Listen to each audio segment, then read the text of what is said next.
Hey guys, सबसे पहले आप सभी को हैप्पी मदर्स डे। इस मदर्स डे को और भी स्पेशल बनाइए हेलो ऐप के साथ और पार्टिसिपेट कीजिए सुपर मॉम चैलेंज में। बस पोस्ट कीजिए आपकी सुपर मॉम का फोटो एमवी फीचर के जरिए और दिखाइए सारी दुनिया को कि आपकी माँ सुपर मॉम है। तो देर किस बात की है, जाइए डाउनलोड कीजिए हेलो ऐप और शेयर करो आपकी feelings for your super mom with friends and family. गुस्सा आने पर सब तहस नहस कर देती थी, पर अब ये इस दुनिया में नहीं है। हाँ संगीता, माँ होती तो तुम इनकी कोई बात टाल नहीं सकती थी, वरना तो माँ घर में भूचाल ले आती।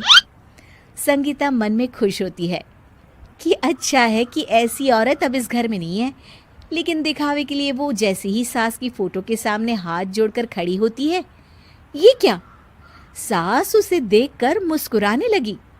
संगीता आंखों को मलकर एक बार फिर से देखती है, लेकिन फिर सास के चेहरे का भाव, भंगिमा यानी एक्सप्रेशन बिल्कुल बदले होते हैं। वो अपने पति और ससुर को कहती है, माँ की तस्वीर तो स्माइल कर रही है। ना ना बेटी, ये कैसे संभव है? जरूर तुम्हें कोई गलती हुई होगी, ऐसा कैसे हो सकता है? लगता है तुम शादी की सारी फॉर्मेलिटी करते करते थक गई हो, तुम्हें आराम की जरूरत है संगीता। खैर, सारे संगीता की बात को इग्नोर कर कमरे में चले जाते हैं। वैसे सास की फोटो पर एक्सप्रेशन एक के बाद एक बदलते ही रहते हैं।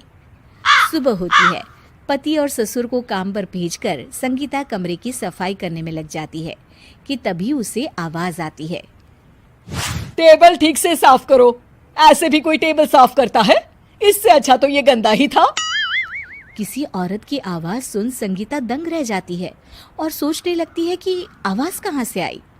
आवाज को नजरअंदाज कर वो फिर से अपना काम करना शुरू करती है, लेकिन इस बार तो आवाज बिल्कुल उसके कान के पास से आती है। मेरा घर है ये, जब तक मैं थी चमका कर रखती थी, हर एक चीज शीशे की तरह थी। तुम्हें तो ना सफाई आती है ना कुछ पता है। क्यों तुम्हें मेरे घर की जिम्मेदारी दे दी गई है? पता नहीं तुम में मेरे बेटे को क्या दिखाई दिया। मैं होती तो एक से बढ़कर एक लड़कियों की लाइन लगा देती। अब संगीता को समझने में देर नहीं लगी कि ये आवाज किसी और की नहीं बल्कि उसकी सास की है, जो दीवार पर टंगी है। वो उसके पास जाती है और कहती है, नमस्ते सासू माँ, मुझे तो कल ही लग रहा था कि दीवार में कुछ काला है। वो दीवार नहीं, दाल होती है पगली। सही पकड़े हैं सासू माँ। तो क्या हो गया आपको जो आप यहाँ भी चैन से नहीं बैठी हैं? सुना मैंने आपका व्यवहार काफी गुस्से वाला था। चुप रह तू, ज्यादा बकर बकर ना कर। घर का काम करना तो आता नहीं, आई है मुझसे बहस करने। हाँ देखिए सासू माँ, मैं आपसे साफ साफ कह देती हूँ, मुझसे पंगा लेने की कोशिश मत करिएगा।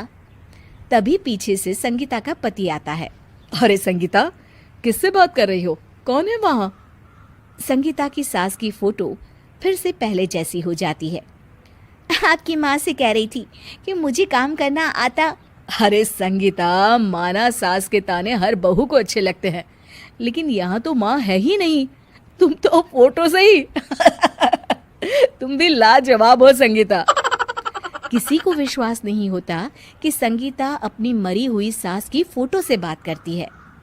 वहीं आए दिन संगीता की सास संगीता को किसी न किसी बात पर आते जाते ताने देती।